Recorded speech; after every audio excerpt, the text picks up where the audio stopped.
संत तुकाराम महाराजांची ही जी दिंडी तुकाराम महाराजाची बीज झाल्याच्या नंतर 6 तारखेला देऊन निघाली. त्या त्यांनाच मला माहिती झाल्यापासून मी पाम्पलेट वाचलं 10 मार्चला दिंडी या ठिकाणी पोहोचणार. मी लगेच रात्री 6च्या गाडीनं या ठिकाणी आलो आणि संत तुका मधु या कार्यक्रमाचे अध्यक्ष म्हणा मधुसूदन केंद्रे महाराज, तसे आमचे झुंजार नेते वडले साहेब, तसेच आमच्या भोसाळे साहेबांचे आदरणीय मित्र या ठिकाणी आल्याबरोबर मला फोन केला. म्हणले बाबा आमचे मित्र तिथं आहेत, मी त्यांना आम्ही भेटलो.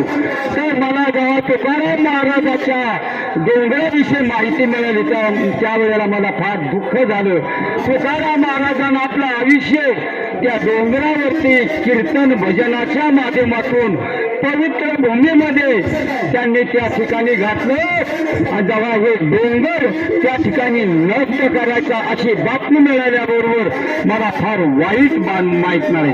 अरे ज्या ठिकाणी संत राहतात, ज्या ठिकाणी संत पवित्र भूमी छत्रपती शिवाजी महाराजांचे सुद्धा त्या डोंगराला पाय लागलेले, भाचंद डोंगराला, हे लक्षात धरा तुम्ही.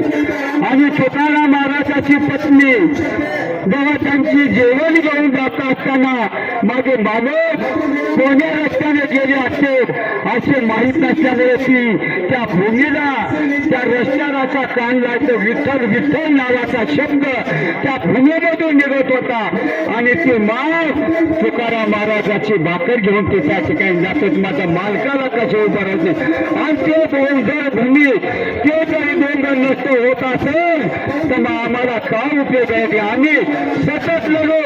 अरे तुकाराम महाराजाचा गाथा वाचला म्हणून आमचा माथा नीट झालाय.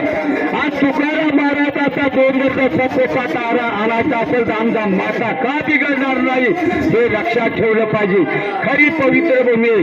आणि आता इथून पुढे याच्या अगोदर आम्ही संताला सांगितलं, संताला म्हणलं तुम्ही कीर्तनातून तुम्ही संदेश द्या आणि इथून पुढे आम्ही आता महाराज लोकांना तुकाराम महाराजावर बोल जाणार नाही. का तर तुकाराम महाराजाचा गाथा फुकट आणला आणि तुम्ही इकायले बघा किती महाराज फायदे.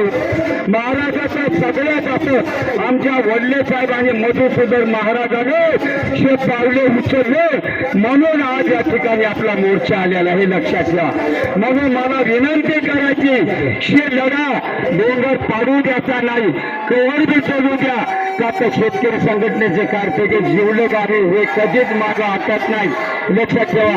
या ठिकाणी बरेच जण बोलणारे नाही तर मी फक्त तुम्हाला ट्रेलर दाखवलं, पिक्चर दाखवलं नाही. आमचे गुरु वडले साहेब येऊनची केलं आम्हाला भाषण कसं करावं, भाषण कसं शिकलं पाहिजे यायला आम्हाला शिकवलं. मी मोठेपणा समोरून मी सांगत नाही. म्हणून या ठिकाणी आमच्या खरंच मोठ्या संख्येनं बघा शिवाजी महाराजांमध्ये मुठभर मावळे होतं देश जिंकला. तसं आपल्या संघ जरी कमी असेल किंवा मुठभर असेल पण आम्ही ही लढाई जिंकणार जिंकणार जिंकणार हे निश्चित तुम्हाला सांगतो. आणि या ठिकाणी मला 2 शब्द बोलण्याची संधी दिल्याबद्दल मी आभार मानतो. या ठिकाणी संत तुकाराम महाराज की. बाबा तुम्ही सांगितलं की वडले साहेब आमचे गुरु, आमचे सुद्धा ते मार्गदर्शक आहेत. आणि विशेष म्हणजे रघुनाथ दादा आपल्या शेतकरी संघटनेचे अध्यक्ष आहेत. दादांनी मला त्यांच्या चेंबरमध्ये सांगितलं की बाकीच्या तुमच्या शेतकरी संघटना ह्या फटिक आहेत, फक्त एकमेव संघटना आहे की ती रघुनाथ दादाची. आणि याच पवित्र भूमीमध्ये जी दादांच्या श्रीमुखातून जी घोषणा आली ती मी विदित करतो. आमच्या राष्ट्रीय अधिवेशनामध्ये रघुनाथ दादाला आम्ही मराठा भूषण पुरस्कार जाहीर केलेला आहे. हे दादांनी जाहीर केलं म्हणून मी जाहीर केलं. यानंतर दादा बोलणार आहेत, फलाहरी बाबा बोलणार आहेत, मधुसूदन महाराजां सुद्धा येणार आहेत. तेव्हा ज्यांनी आपल्याला या कार्यक्रमामध्ये थोडीशी व्यवस्था केली ते मुंबई शहराचे अध्यक्ष अविनाशरावजी राणेंना मी विनंती करतो की आपण आपलं मनोगत व्यक्त करावं.